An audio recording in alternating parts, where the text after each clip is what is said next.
E aí?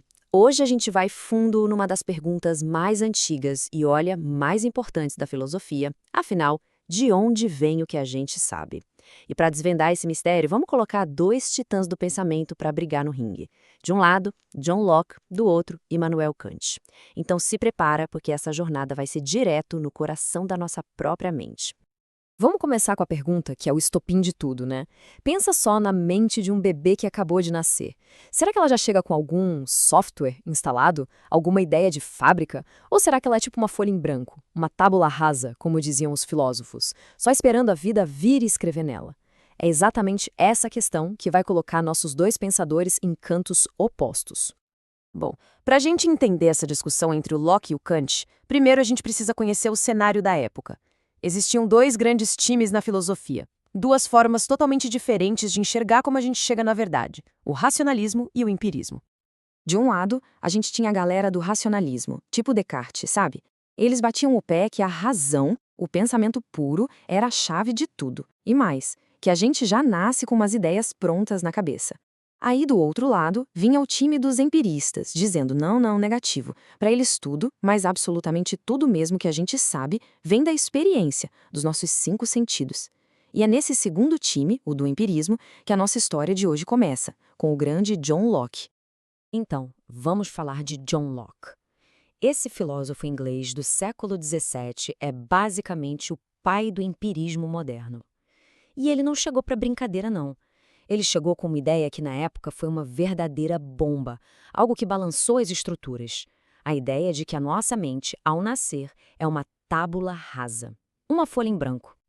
Mas afinal, o que é esse tal de empirismo? A lógica é bem direta, olha só. Se algo não passou pelos seus sentidos, visão, audição, tato, paladar, olfato, então simplesmente não tem como conhecer. É isso. Todo o nosso conhecimento, desde a coisa mais complexa, tipo física quântica, até a receita de bolo da avó, tudo começa com uma sensação. E essa frase do Locke aqui, ela é perfeita, resume tudo. É praticamente uma declaração de guerra contra aquela ideia dos racionalistas de que a gente já nasce com conhecimento. Para o Locke, a coisa é clara. Não existe essa de ideia de Deus, de justiça ou de matemática já vir instalada de fábrica. Tudo, sem exceção, precisa primeiro bater na porta dos nossos sentidos para poder entrar na mente. Beleza, mas como é que essa folha em branco vai sendo preenchida? O Locke descreveu um processo. Primeiro vem a sensação, que é a experiência de fora. A gente vê uma maçã, por exemplo. Logo depois vem a reflexão, que é a experiência interna. A nossa mente começa a processar aquilo que viu. Daí a gente forma as ideias simples, tipo vermelho, redondo, doce. E atenção aqui, porque esse ponto é fundamental e às vezes passa batido. Pro Locke, a mente não é só um depósito passivo. Ela não consegue criar nada do zero, é verdade. Mas ela trabalha ativamente. Ela pega essas ideias simples que vieram dos sentidos e começa a comparar, juntar, abstrair. E é assim que ela constrói as ideias complexas, como o conceito de maçã. E aqui o Locke tem outra sacada que é, sério, genial. Ele diz que as coisas no mundo têm dois tipos de qualidade. As qualidades primárias são aquelas do próprio objeto, não importa quem está olhando. Tipo a forma, o tamanho, o peso de uma pedra. Agora, as qualidades secundárias, essas dependem da gente, da nossa percepção. Cor, sabor, cheiro. Quer um exemplo? Pensa no açúcar. Para o Locke, o doce não está no açúcar. O doce é o resultado da interação do açúcar com o nosso paladar. Essa ideia de que uma parte do que a gente chama de realidade é, na verdade, subjetiva, guarda isso, porque vai ser muito importante. Pois é, mas é aqui que o empirismo puro do Locke encontra seu calcanhar de Aquiles.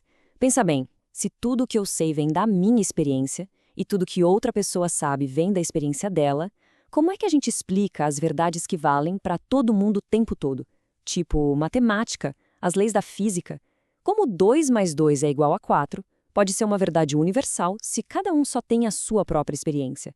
A teoria do Locke meio que patinava para responder isso. E essa pergunta, essa falha, é o que vai abrir a porta para o nosso próximo gigante. E então, entra em cena Immanuel Kant, um filósofo alemão que aparece quase um século depois do Locke.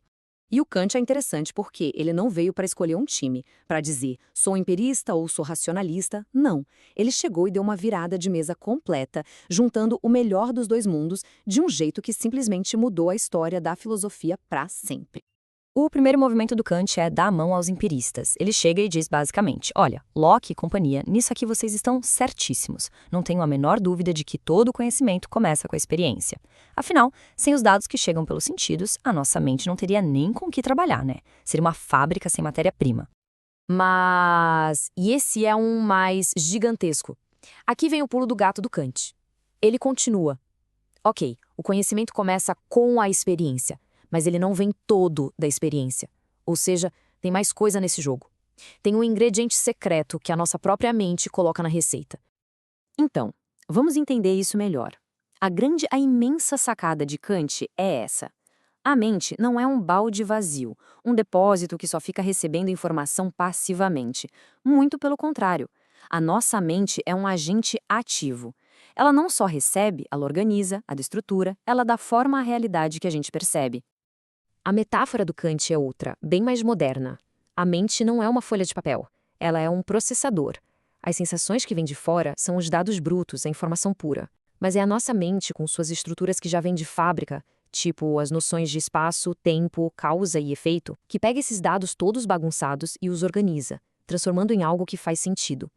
É como se a gente já nascesse com os óculos que a gente não consegue tirar, e são esses óculos que dão forma a tudo que a gente vê. Para organizar essa ideia, o Kant separou o conhecimento em 3 tipos de juízos ou afirmações. O primeiro é o juízo analítico. É o óbvio, tipo, todo solteiro não é casado. O predicado já está dentro do sujeito, não adiciona nada de novo. O segundo é o juízo sintético a posteriori. Esse é o conhecimento do Locke, que vem da experiência. Esta parede é branca, eu preciso olhar para saber. Mas a grande cartada de Kant é o terceiro tipo, o juízo sintético a priori. Pense em 7 mais 5 igual a 12. Essa afirmação me dá uma informação nova, o 12 não está nem no 7, nem no 5. E ao mesmo tempo, eu não preciso sair por aí testando isso no mundo para saber que é uma verdade universal. Como isso é possível? Porque, segundo Kant, nossa mente já tem as ferramentas, as estruturas lógicas e matemáticas para construir esse tipo de verdade. É assim que a ciência e a matemática funcionam. E olha, essa ideia de uma mente ativa que constrói a realidade tem consequências que vão muito além da filosofia pura. Para o Kant, que era um dos maiores nomes do iluminismo, se a nossa razão tem todo esse poder, então a gente tem uma responsabilidade, quase um dever, de usar essa ferramenta. E é isso que leva ele a defender com unhas e dentes a nossa autonomia de pensamento. Essa frase do Kant é um verdadeiro manifesto do iluminismo. Para ele, o esclarecimento é isso, é o amadurecimento intelectual da humanidade. É a gente parar de ser menor de idade no pensamento e tomar as rédeas. E o mais forte é que ele diz, a culpa por estar nessa menoridade é nossa. Mas o que é essa menoridade que ele fala? Não tem nada a ver com idade, claro. É a preguiça e a covardia de usar a própria cabeça. É quando é mais cômodo, mais fácil deixar que o governo, a religião, a tradição ou qualquer outra pessoa pense por nós. É por isso que o lema do iluminismo para Kant era sapere aude. Em latim significa ouse faber. É um grito de guerra, um chamado à coragem de pensar por conta própria. Então, vamos amarrar tudo isso. Resumindo a nossa jornada, de um lado a gente tem Locke e o empirismo, com a ideia da mente como uma tábula rasa, uma folha em branco que vai sendo preenchida passivamente pela experiência.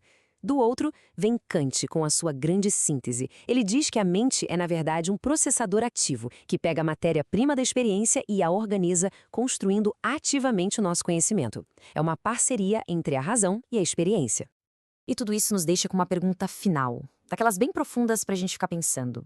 Se o mundo que a gente conhece é, em parte, uma construção da nossa própria mente, com as suas regras e estruturas, será que a gente consegue um dia conhecer a realidade de verdade, como ela é em si mesma, sem o filtro da nossa percepção?